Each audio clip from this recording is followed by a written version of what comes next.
Point लेकर हाजिर हूं मैं राजीव। तो दोस्तों, चुनावों से पहले बीजेपी के लिए एक बहुत बुरी खबर आई है। 6 राज्यों की 7 विधानसभा सीटों पर उपचुनाव के नतीजों में जिस तरह बीजेपी को बुरी शिकस्त मिली है, उसने आने वाले चुनाव में जनता का मूड बता दिया है। पिछले दिनों कई सर्वे आए जिसमें अनुमान लगाया गया था कि इस बार एनडीए या कहें तो बीजेपी को सत्ता से बाहर होना पड़ सकता है, क्योंकि जनता अब बदलाव चाहती है। जनता चाहती है कि देश में पीएम मोदी का शासन अब खत्म हो और इंडिया गठबंधन को जीत मिले। हम इस कार्यक्रम में पहले भी ऐसे सर्वे पर चर्चा कर चुके हैं दोस्तों, और आज 7 विधानसभा सीटों पर उपचुनाव के जो नतीजे आए हैं उसने भी बता दिया है कि सर्वे में जो अनुमान लगाए गए थे, बताए गए थे, वो हवा हवाई नहीं है, बल्कि वाकई जनता अब देश की बागडोर किसी और को सौंपना चाहती है। खास बात यह है कि ये चुनाव देश के उत्तर, पूर्व और दक्षिण के राज्यों में हुए हैं, यानी केवल एक जगह की बात नहीं है। सारे देश का यही आलम है कि अब इंडिया को लोग सत्ता में देखना चाहते हैं और बीजेपी को सत्ता से आउट करना चाहते हैं।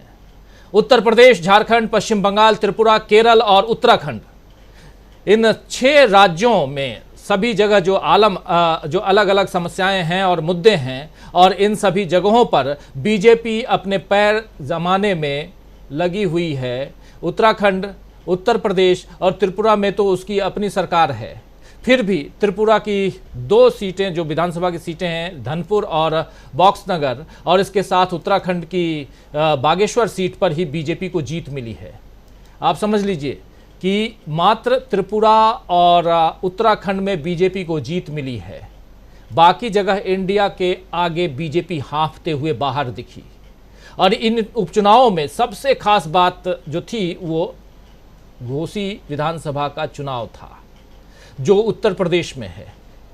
उत्तर प्रदेश में बीजेपी की सरकार है। घोसी सीट पर पहले दारा सिंह चौहान का कब्जा था, जो समाजवादी पार्टी की टिकट पर जीते थे, लेकिन सत्ता के मोह में बीजेपी के साथ चले गए दारा सिंह चौहान। बीजेपी ने उपचुनाव में दारा सिंह चौहान को ही प्रत्याशी बनाया। लेकिन अब वो समाजवादी पार्टी के प्रत्याशी के हाथों बुरी तरह हार चुके हैं। बुरी तरह से मतलब यह है दोस्तों कि इस बार इस चुनाव में हार से बीजेपी की तो भद्द पिटी ही है, दारा सिंह चौहान के राजनीतिक करियर पर भी सवालिया निशान खड़े हो गए हैं। इस समय आप जो स्क्रीन पर देख रहे हैं, ये कुल 34 राउंड में से 33 राउंड आपके सामने हैं, और 33 के 33 दिखाई दे रहे हैं, सामने हैं। थोड़ा बहुत छोटे स्क्रीन पे है, लेकिन ये लगभग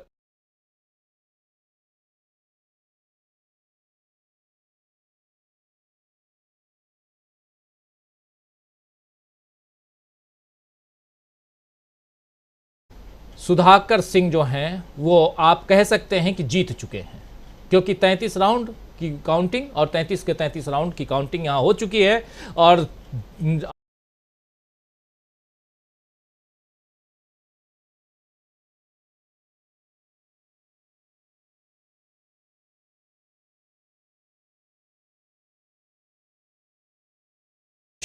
घोसी में घोषणा हो चुकी है, वॉन देख रहे हैं आप लिखा हुआ, सुधाकर सिंह जीत चुके हैं।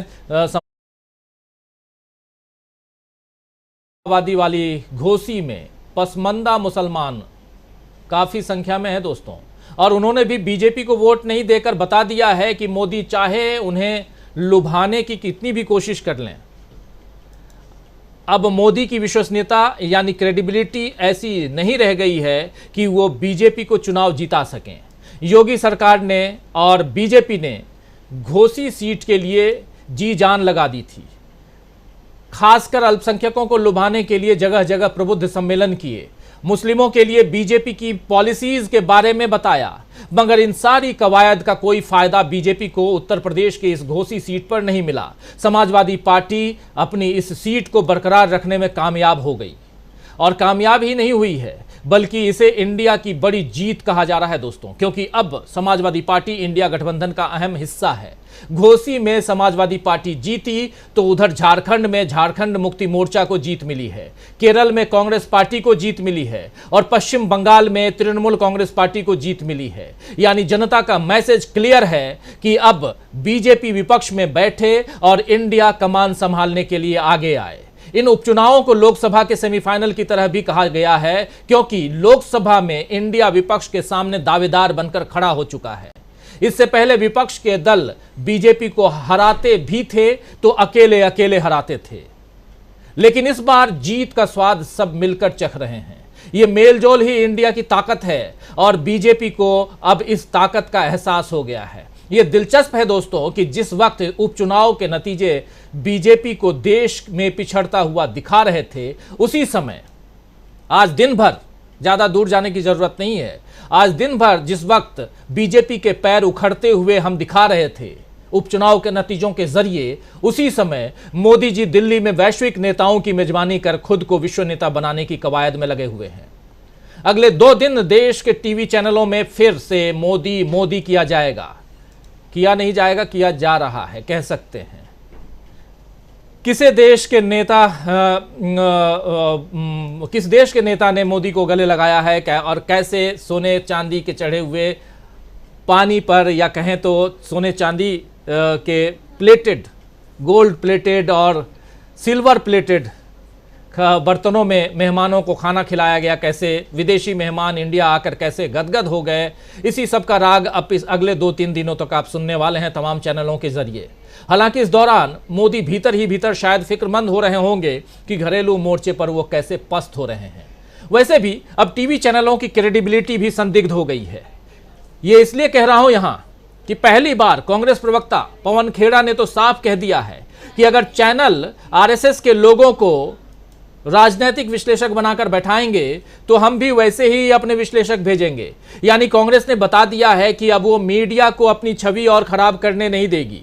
यानी क्योंकि मीडिया के लोग करते क्या थे कि 5 लोगों को बैठाते थे, एक बीजेपी का प्रवक्ता, एक बीजेपी का समर्थक, एक संघ का प्रचारक, एक एंकर तो खुद बीजेपी का समर्थक होता है, ये सब मिला करके 5 लोग, और एक एनडीए का कोई घटक दल उनका जो एनडीए है उसका कोई प्रवक्ता। तो 5-5 लोगों के बीच कांग्रेस या समाजवादी पार्टी या ऐसे दूसरे दलों के, विपक्षी दलों के नेताओं को बैठाकर उनकी लिंचिंग की जाती थी। सीधे शब्दों में कह रहा हूं, क्योंकि आप टेलीविजन पर बैठा के किसी की इस ढंग से बदनामी करें, बेइज्जती करें, तो वो भी किसी न किसी रूप से लिंचिंग ही होती है। खैर, छवि खराब करने अब कांग्रेस कह रही नहीं देगी। इधर राहुल गांधी ने तो यूरोप में धूम मचा दी है। आज उन्होंने फिर से प्रेस कॉन्फ्रेंस कर दी यूरोप में, और विदेशी मीडिया के सवालों का जवाब, यूरोप के यानी कि बेल्जियम की राजधानी ब्रुसेल्स में वो प्रेस कॉन्फ्रेंस कर रहे थे राहुल गांधी, और विदेशी मीडिया के सवालों का, तमाम सवालों का जवाब दे रहे थे राहुल गांधी। राहुल का कोई मुकाबला मोदी कर नहीं पा रहे हैं, और इधर इंडिया के मुकाबले बीजेपी टिक नहीं पा रही है। उधर राहुल गांधी प्रेस कॉन्फ्रेंस कर रहे थे, और इधर जो बाइडेन का जो प्रशासन है वो मोदी जी से कह रहा था कि एक प्रेस कॉन्फ्रेंस साथ साथ कर लेते हैं बायलैटरल मीटिंग के बाद में, और मोदी जी का प्रशासन कह रहा था कि हम प्रेस कॉन्फ्रेंस नहीं करेंगे। इसके बाद जो कुछ हुआ है आगे, इस चर्चा में आगे हम बताएंगे, बात करेंगे उस पर। तो दोस्तों आइए आज न्यूज पॉइंट में चर्चा करेंगे कि क्या इंडिया के आगे पस्त हो गई है बीजेपी, क्या बीजेपी के वापस लौटने के दिन आ गए हैं, क्या अब उखड़ गए हैं बीजेपी के पैर, जो हम लिख रहे हैं। तमाम सवालों का जवाब ढूंढने की कोशिश करते हैं। आज बहुत बड़ा दिन इंडिया गठबंधन के लिए, 7 सीटों पे मुकाबला